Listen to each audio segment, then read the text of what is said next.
Hey everyone, Tin Man here. Round 5 at the ETS Invitational, up against Argenport midrange, and this hand looks pretty darn spicy. You know, we've got a turn 3 Bloodcaster, and then if we draw any power, we get a turn 4 in Cold Blood.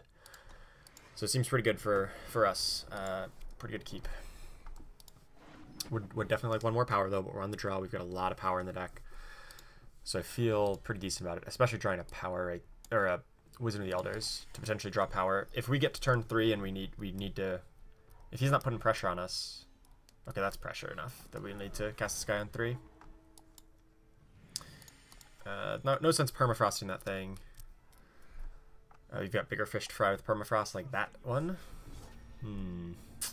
Could be a little rough here. He's gonna smack us. But I think actually still playing Bloodcaster still locks down this guy. More so than just permafrosting him. It's more power efficient. Inquisitor's Blade. Oh, shit. Alright. Well, I guess that means we've got to pop the Aegis and Cold Blood it. Oh, I can't even do that. All I can do is permafrost the other guy. Or I could just Cold Blood it right now. I probably should have thought before playing my power. Yeah, I should have thought more.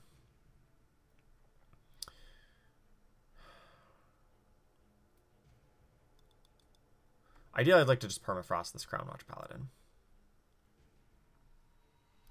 So I think that means I got a Cold Blood the Commando. Hope we had a power.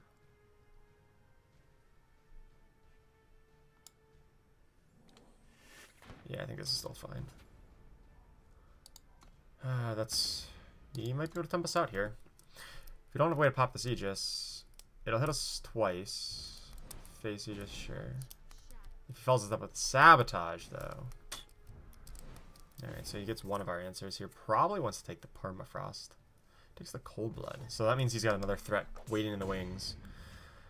Which is not good. Not good at all. Feels like a tab rod or something right on the back of this.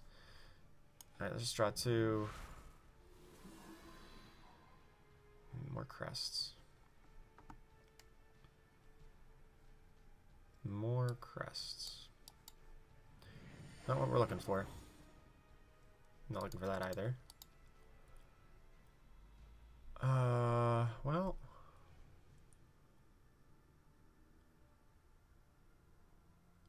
I think we're just dead in a lot of scenarios here. Yeah, I think I just gotta take this. Play black, like hope I can get to cast Black Sky. Interrogator. Well, at least I can chump block that guy.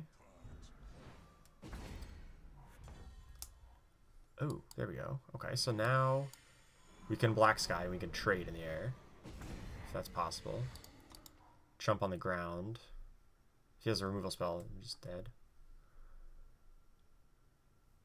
But if he doesn't have anything, just has a handful of blanks, I can chump block this guy and then permafrost it next turn.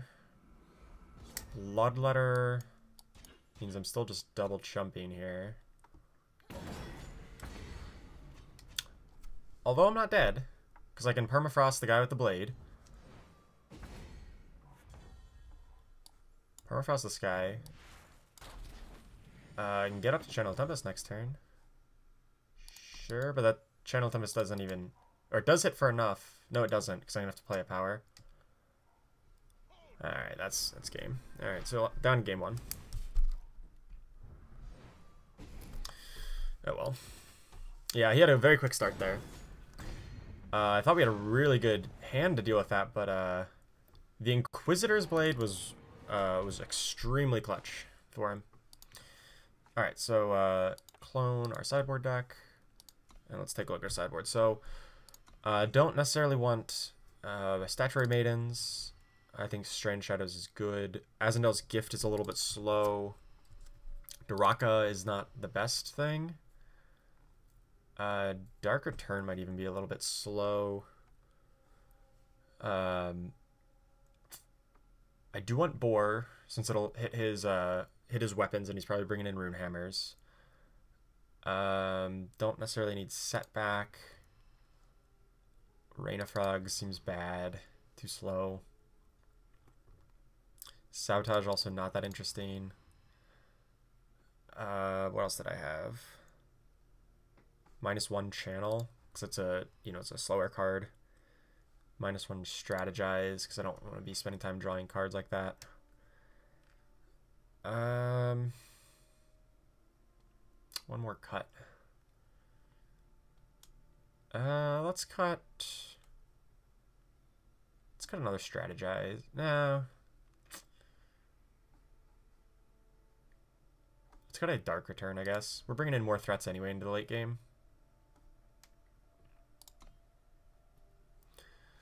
All right.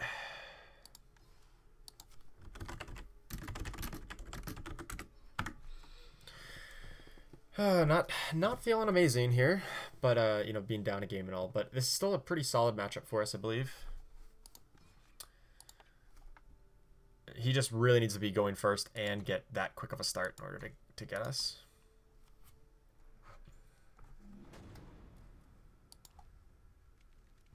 He is going first again, unfortunately, but we've got a lot more early interaction, so I'll be fine keeping this hand.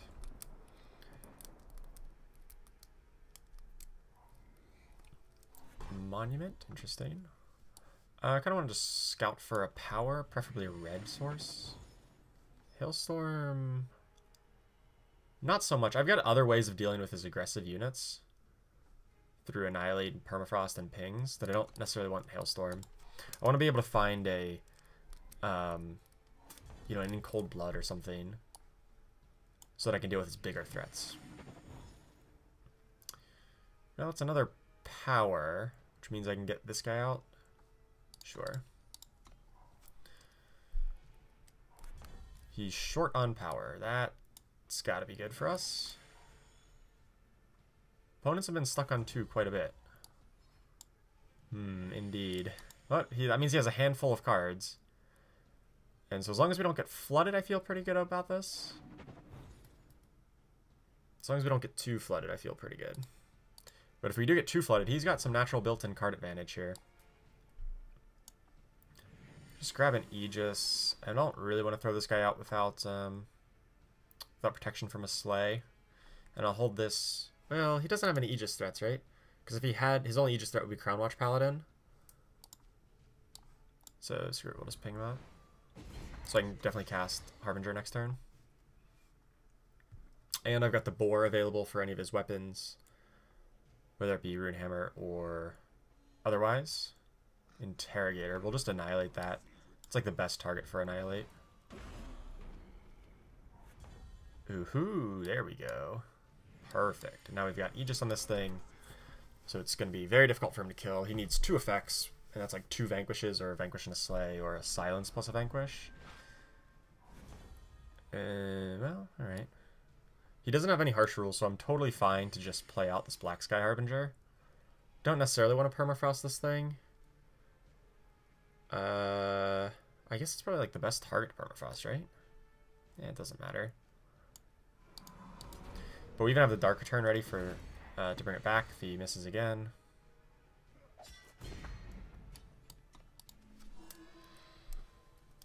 Oh, we might have brought in Finest Hour. Oh, I don't... No way he brought in Finest Hour, right? Right? That's a card I didn't even consider. I saw that's in his sideboard, though. Just attack. We gotta keep the pressure going. I'm not gonna give away that I have this Dark Return. I've got a Face Aegis. Actually, no. I should do this right now because his only way of interacting with my hand is sabotages. So I'd rather play my spell right away. If I can get value out of the spell, I might as well play it right away. I once again don't feel the need to permafrost that until I need to.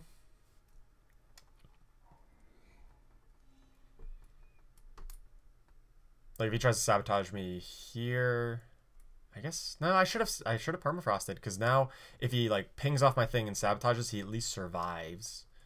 As tenuous as surviving sounds for him right here.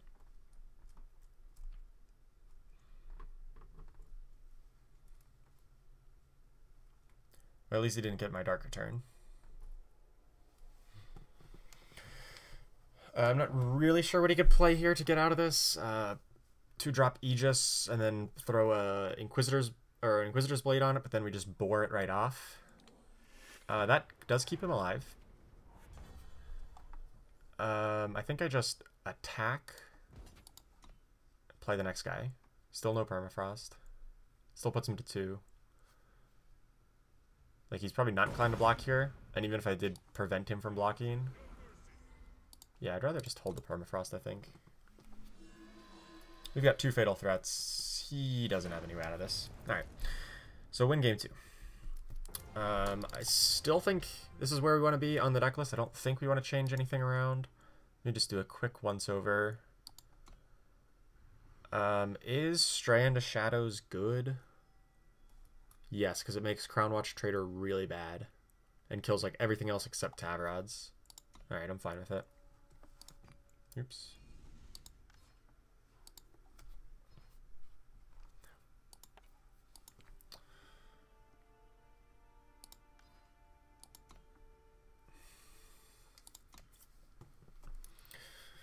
Alright, let's see if we can win the die roll this time. That'd be nice. So we definitely have a bit more play against his fast starts. We did win the die roll. And a lot of power and a cold blood. Seems good. It's a little weak to his sabotage, but overall I like the situation we're in. Let's try to scout for some more action, though. That's not more action. More removal or action is always good. Feeding time counts. Hailstorm also counts.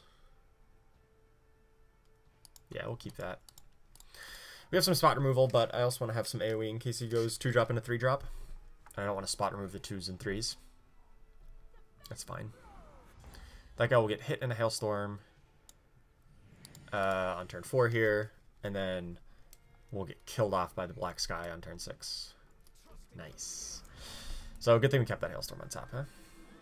He's gonna get a couple procs off it, but whatever.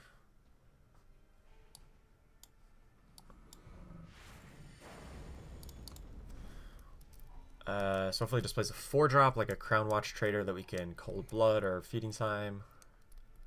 I think he plays a Trader. I think I'm just gonna Feeding Time it. Save Cold Blood for Tavrod. That counts. That counts just pretty much the same. It's unfortunate he gets to draw a card off it, but whatever. We're actually short on power for a turn 6 Black Sky. Could be a problem. Could absolutely be a problem. Hopefully he just plays Tavrod here and has like 3 more in hand. But we're gonna need an untapped power here real quick.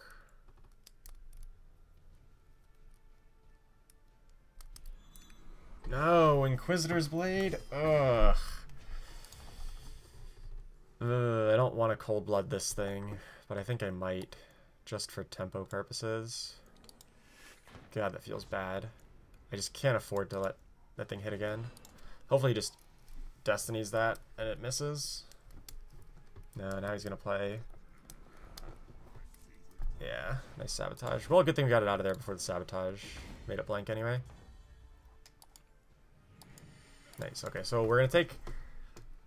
Well, I might trade with this thing. I think I... No. Yes, I'd trade if he attacks. I think we have to. I think we have to. We can win the race if we have unanswered Harbingers. Sure. If he can't answer this Harbinger, which I bet he can, but if he can't... Oh, you're kidding me. An Inquisitor's Blade on that guy? Unreal. Unreal. Okay. Shit.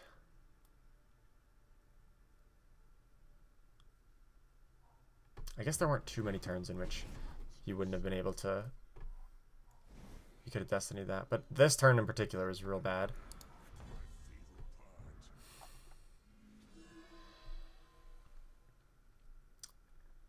I think I just have to play another black sky, otherwise we die to a removal spell.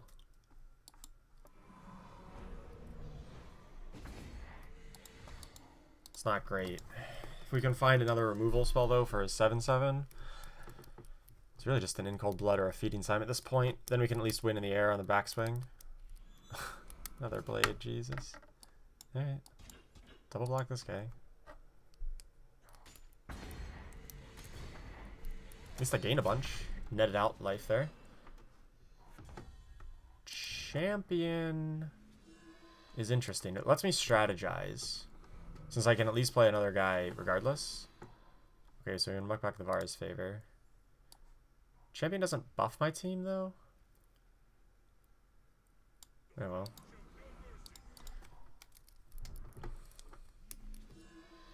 At least now we can take a hit. Still at 7. We can play Black Sky. Still take another hit. We've got some turns here. Falcon Forcer doesn't really hurt us, because we have another one to gain life. First favor the ping, yeah. Okay.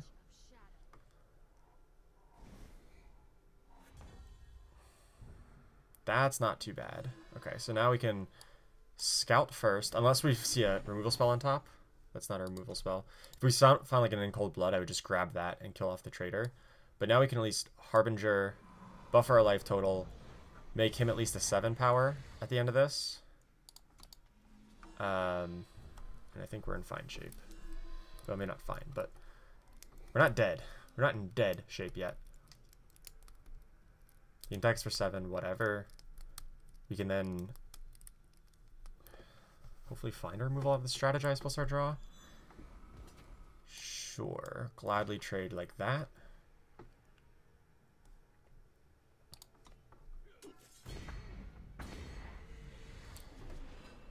So many Inquisitor's Blades. Alright, so let's scout, because we just need a removal spell. Bottom that. Strategize. Another champion works. Means I can attack with this champion, because I'm not staring down Fatal just yet. And then this threatens Fatal in the backswing against him. Any 2 guys are now Fatal. He needs another card. Bucks. That does count, but now he needs to block with his flyer. Right? He needs to block. Any 2 guys are Fatal, so he has to double block. He has to trade this with the Harbinger, block this for the 11 or the 9.